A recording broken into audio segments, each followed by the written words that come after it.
Capítulo 7. La madre.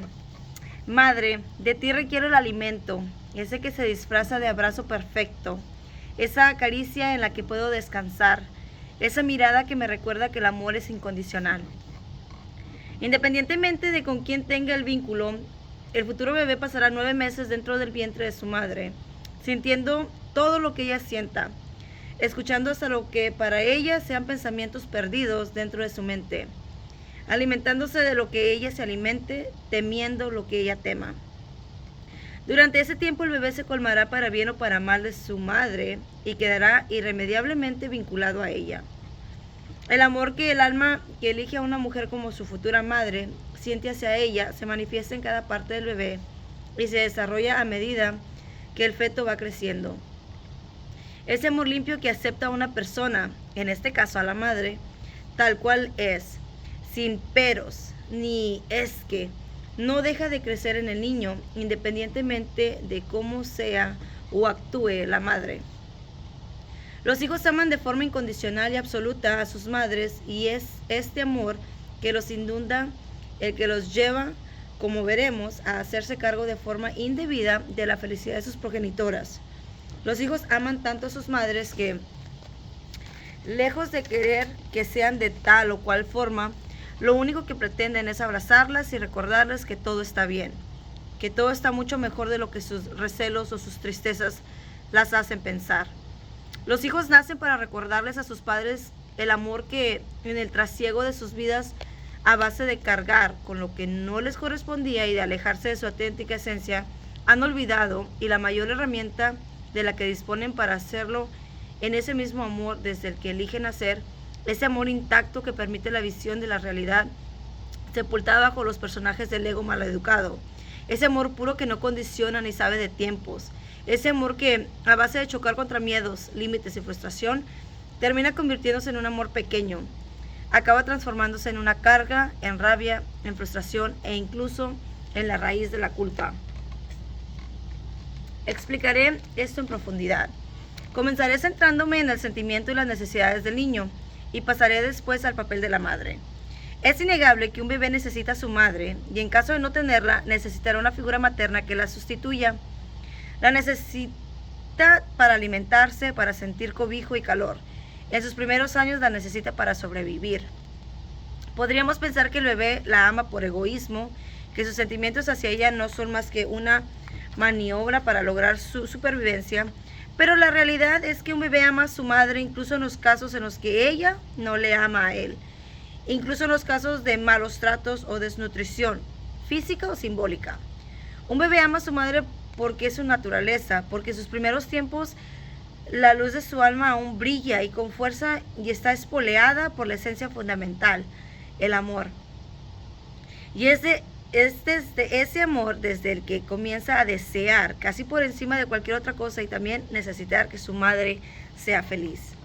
Es triste comprobar cómo muchas de esas almas comienzan a teñirse de tonos parduzcos al pretender moldearse a lo que sus madres parecen necesitar. En general podemos hablar de una transición silenciosa en la que el niño perceptivo y completamente abierto a la contaminación de la madre, en lugar de inundar todo con la emanación de su esencia, se va amoldando a lo que no comprende, pero se le muestra como vida. Una vida llena de sinsentidos, vacía de trascendencia. Una vida acotada en límites y tiempos que carece de permisos y oportunidades para manifestar las voluntades de la que originalmente nació. La madre es, hablando de influencia, la soberana y la piedra cardinal durante los 3 primeros años de vida de su bebé, tiempo durante el cual se tendrá que enfrentar probablemente al mayor cambio que experimente su existencia. Y a su pesar, este cambio imparable estará totalmente fuera de su control, desde sus movimientos hormonales hasta las memorias que se despierten de su propio embarazo, esas que no puede recordar conscientemente pero que siguen activas en sus células y en su inconsciente. Siempre he dicho que la maternidad me parece el trabajo más difícil del mundo y una grandísima responsabilidad. Y cuanto más descubro cómo las madres afectan voluntaria e involuntariamente a sus hijos, más convencida estoy de esta aseveración.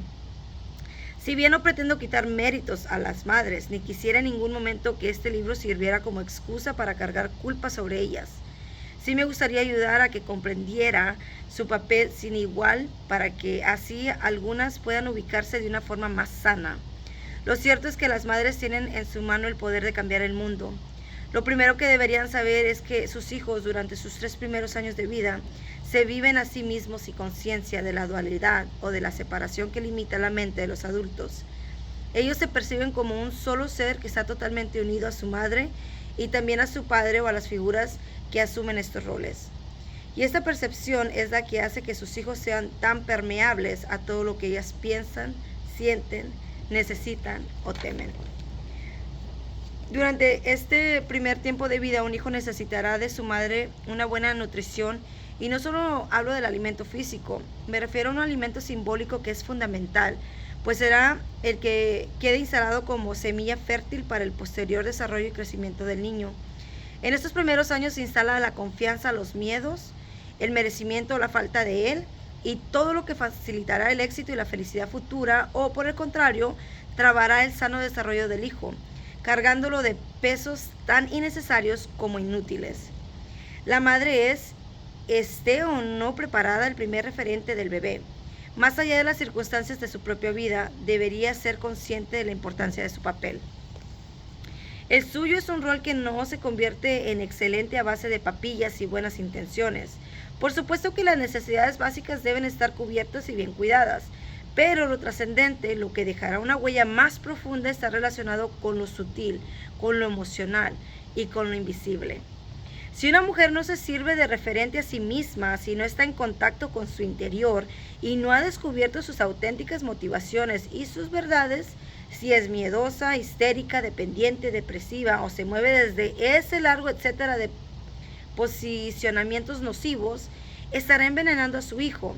Hay que tener en cuenta que tanto el sistema inmunológico como el sistema nervioso y sobre todo el sistema digestivo se desarrollan en función de la nutrición, no solo alimentaria, que le da la madre al bebé. Si esa nutrición está muy contaminada, el hijo padecerá desórdenes alimentarios como la anorexia y la bulimia. Y también alergias alimentarias. La alergia al gluten, por ejemplo, es un reflejo del conflicto que una madre vive en relación con el padre de sus hijos. Como veremos, hay muchas formas de convertirse en madre tóxica. Hablaremos de algunas de ellas, pero comenzaré planteando el escenario ideal y no por ello imposible. Seguro que a todos nos habría gustado tener como madre a una mujer feliz, plena y exitosa, cosas que en ningún caso dependen de a qué se dedique. Una mujer madura emocional y mentalmente que hubiera sido capaz de trascender sus herencias transgeneracionales y hubiera sabido encontrar y ocupar su lugar en el mundo. Una mujer que hubiera aprendido a respetarse a sí misma y que por ello hubiera sabido respetar y potenciar nuestra esencia real. Una mujer que se amara y por tanto no dependiera de los demás para mantener su autoestima alta. Una mujer que al darnos la vida hubiera comprendido desde el primer momento que sus hijos no son una pertenencia, sino seres libres que le han elegido como canal para venir a vivir una experiencia humana. Almas valientes que están dispuestas a amarlas, pero que sobre todo tienen un camino que no tiene por qué mantenerlos disfrazados de una proyección de sus vacíos, sus temores o sus fracasos, prisioneros a su vera. Una mujer que hubiera sabido elegir al hombre con el que formar una familia para así no usarlo como cubo de basura de sus resentimientos y sus frustraciones. En fin, una mujer normal, aunque sea tan difícil encontrarlas, y no una víctima, ni una dominadora, ni una niña, ni tan siquiera una adolescente. Una persona capaz de cobijar sin asfixiar, preparada para descubrir lo nuevo y comprender de forma compasiva y objetiva los procesos del otro. Alguien que hubiera encontrado su centro y supiera mantenerse en él sin caerse cada vez que la vida le da una oportunidad enmascarada de crisis. Alguien que hubiera sabido priorizar lo trascendental por encima de lo intrascendental y perentorio. Una mujer cuyos valores compartidos con el Padre nos hubiera ayudado a sentirnos seguros y capaces de manifestar lo que hemos nacido para hacer y para hacer, sin vergüenza ni culpa. En definitiva, alguien digno de imitar. Pero la realidad es que es tristemente inhabitual encontrar personas que reúnan estas características, ni mujeres ni hombres. Es complicado hallar personas que sirvan de verdad como referentes, que contagien amor y felicidad y no ego y desasosiego. Y en medio de esa dificultad, aún a sabiendas de lo nocivo del sistema, al que van a llegar y de la contaminación que ha deteriorado profundamente el alma de sus futuras madres y sus futuros padres, siguen naciendo bebés, siguen firmándose pactos valerosos, sigue habiendo seres que confían en los humanos, sigue habiendo amor suficiente como para mirar de forma compasiva a los que vagamos por este maravilloso planeta, y desde esa mirada limpia y divina se sigue apostando por nuestro retorno al hogar. Ojalá que la descripción que voy a hacer a continuación de distintos tipos muy comunes de maternidad tóxica les sirva a algunas o a muchas mujeres para reubicarse, para perdonarse si no supieron o no quisieron hacerlo de otra forma, teniendo en cuenta que mientras estamos vivos la posibilidad del cambio y la evolución existe y es la mejor elección. Y que les valga a aquellas que aún no han tenido hijos para acogerlos y acompañarlos desde un lugar sano si llegan a tenerlos. Repito, en ningún caso pretendo que mis palabras se usen para cargar culpas sobre las madres o en el próximo capítulo sobre los padres. Las actitudes tóxicas de las que voy a hablar no tienen por qué darse por separado. De hecho, lo común es que se den varias de ellas a la vez. Es como si unas llevaran a otras hasta convertirlas en una maraña venenosa. Tengo que decir que aunque las madres de la generación de la mía no suelen tener la suficiente honestidad como para reconocer sus comportamientos, estoy segura de que al leer estas líneas desde el papel de hija o hijo, será sencillo reconocerlos, porque son tremenda y tristemente comunes. No tiene cabida en este libro que explique las razones que llevan a dos personas a enamorarse o cuando menos a unir sus vidas como pareja. Pero sí conviene que comente que lo usual no es hallar parejas redondas, plenas, formadas por los dos miembros exitosos que sepan amarse a sí mismos, que no sean codependientes, que sean coherentes y que sustenten sus pasos sobre valores profundos elegidos conscientemente. Lo que nos encontramos cotidianamente son parejas formadas por miembros temerosos de la soledad, que no han madurado y se mantienen prisioneros de sus egos, de sus miedos y de la reiteración a la que los empujan sus lealtades ciegas. Si comento esto es porque uno de los mayores virus que permanece en el inconsciente colectivo y que contagia a muchas mujeres en el cúmulo de creencias negativas en la percepción del hombre como individuo, como pareja y como padre. Estoy segura de que, como iremos viendo, si el posicionamiento de las madres cambiara, esta percepción cambiaría en las mujeres y permitiría que los hombres se liberasen y encontraran su auténtico papel en esta vida. Eso sería profundamente beneficioso para todos.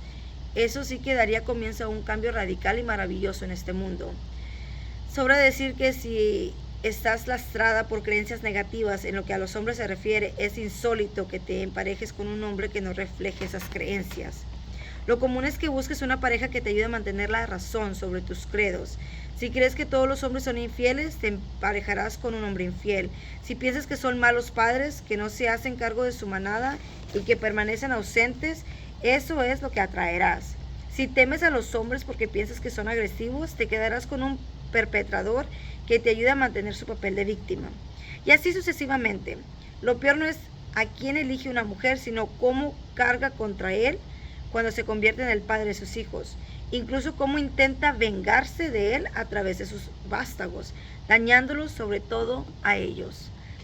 Sea cual sea la motivación inconsciente de una mujer para elegir a su pareja y sea cual sea el resultado de esa elección, en ningún caso debería volcarse las emociones que este resultado le produce sobre sus hijos. Una madre debería tener siempre presente que para un hijo su padre es tan importante como ella y que oír hablar mal de él nunca es bien vivido. Si ella siente que él no la trata bien, si siente que no se ocupa de ella o de sus hijos, si no se siente amada, deseada, valorada, comprendida o potenciada, es su problema, no es el problema de sus hijos. En ningún caso es responsabilidad de sus hijos cargar con los conflictos de la pareja que ella ha decidido crear y mantener. Pero por evidente que parezca lo que acabo de expresar, son muchas las madres que de forma inconsciente desde la costumbre critican de forma constante a sus maridos delante de sus hijos, sin darse cuenta del conflicto que esto genera en ellos, de la pena que les provoca y la difícil tesitura en la que los sitúan.